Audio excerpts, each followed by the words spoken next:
Kita beralih ke berita selanjutnya. Tribunnews BPK temukan masalah anggaran pengiriman kargo di pemerintah Kota Ambon dan nilainya mencapai 1,3 miliar rupiah. Tim audit Badan Pemeriksa Keuangan BPK menemukan anggaran pengiriman kargo di lingkup pemerintah Kota Ambon yang bermasalah. Temuan itu khususnya pada pemeriksaan tahun anggaran 2022 di Sekretariat Daerah Kota Ambon dengan nilai sebesar 1,3 miliar rupiah. Penjabat Wali Kota Ambon Bodewin Watimena juga sempat dituding melalui pemberitaan media bahwa ia yang lebih bertanggung jawab atas temuan dimaksud. Menanggapi hal itu, Watimena mengungkapkan perlu penelusuran lebih lanjut. Sebab ia mengaku sama sekali tidak terkait dalam masalah dimaksud.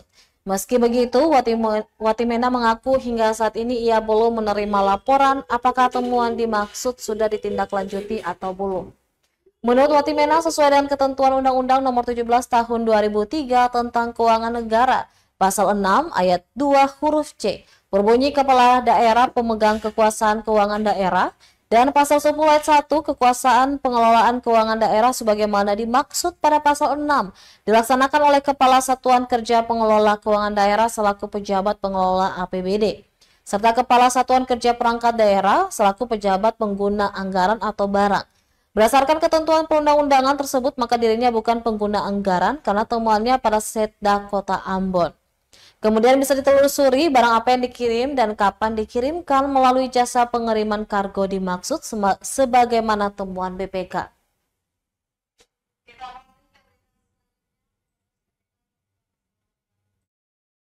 Download Tribun X sekarang, menghadirkan lokal menjadi Indonesia.